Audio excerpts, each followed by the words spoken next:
7:30 a.m. on a Saturday. Cars are pulling into the parking lot at a park not far from your home. Everyone's making their way towards a pop-up tent. A person is seated, checking off names on a printed sheet. Brightly colored discs are stacked on a nearby table. As people leave the line, they pick up a disc and other items from the table and venture away. There's a hint of anticipation in the air as like-minded folks gather for some friendly competition. It's tournament day at the disc golf course. This type of scene is playing out on a daily basis all around the world. This year alone, over 10,000 PDGA-sanctioned disc golf events will be played at varying levels of competition on courses ranging from 9-hole pitch and putts to 12,000-foot elite-level monsters. But all of these events have one thing in common: the tournament director. Someone has to pick the date on the calendar, contact the Parks Department, apply for PDGA sanctioning, set up the registration page, collect the entry fees, buy the player pack discs, paint the OB lines, set up the online scoring, blow the horn to start play, act as marshal.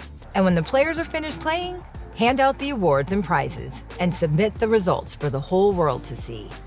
The Tournament Director. We're here to thank those disc golfers who have made a contribution to our community by running tournaments and hosting the party. We want to encourage you to join their ranks because without tournament directors, there are no tournaments. This celebration of tournament directors is our first installment in the PDGA's new Tournament Director Training Program. We'll be producing new video content and written training materials aimed at teaching best practices to new tournament directors, as well as providing help to experienced TDs with some more nuanced topics. The PDGA's Event Support Team is producing this training as a resource to the disc golf community, funded by your PDGA membership fees.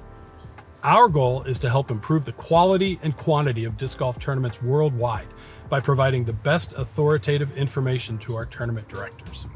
Now, we'd like to acknowledge the people that brought us to this point and laid the foundation for the disc golf tournaments we play today. In 1969, Ed Hedrick and George Sappenfield organized what they called the All-Comers Meet at Brookside Park in Pasadena, California. This was the first organized Frisbee golf event. Fast forward to 1974, Jim Palmieri brought together Frisbee golfers at the American Flying Disc Open in Rochester, New York, where he awarded Dan Stork-Roddick with a car for first prize. Later that year, Hedrick and Whammo held the first World Frisbee Championships at the Rose Bowl in Pasadena with a crowd of 25,000 spectators. This event helped legitimize Frisbee sports, including disc golf. Ed Hedrick left Whammo in 1976 to found the Disc Golf Association and hired Stork to run the International Frisbee Association at Whammo. Under Stork's leadership, Whammo and the IFA deputized Frisbee players across the USA and Canada to run qualifier events for the WFC, creating a network of tournament directors, many of whom became early PDGA TDs. In 1982, Whammo and Hedrick teamed up for one of the last times to hold the first PDGA World Disc Golf Championships at Sylmar, California's Veterans Park, crowning Harold Duvall as the first PDGA World Champion, establishing the marquee event of the sport. The blueprint for today's disc golf tournaments was drawn up at these early events by these pioneering TDs and players who spread the joy by taking their experiences home to their local parks to run their own disc golf tournaments. Some of these early Frisbee TDs continued running disc golf events, growing the sport in their regions. TDs like Mark Horn, who ran the Wintertime Open at Oak Grove in Pasadena for 40 years. Brian Cummings, installing courses and running events for over 30 years in Indiana and Illinois. Acclaimed course designer John Houck, who ran events in Texas for many years, including countless PDGA World Doubles Championships.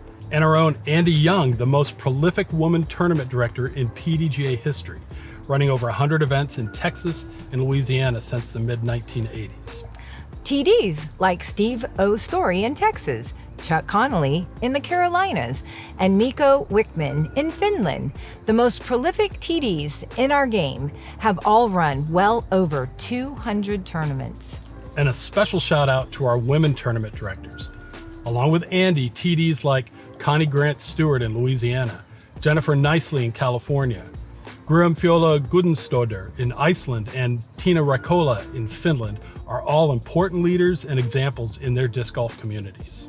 As we see the professional side of disc golf continue to grow and flourish, we must give credit to the tournament directors and promoters who have contributed greatly to the development of the Pro Tour by fundraising and awarding pro payouts. Familiar names such as the Disc Golf Pro Tour's Jeff Spring, USDGC co-founder and TD Jonathan Poole, and Ledgestone Insurance Open TD Nate Heinold have all awarded over $1 million in payout to professional players, and DGPT founder and Maple Hill owner Steve Dodge.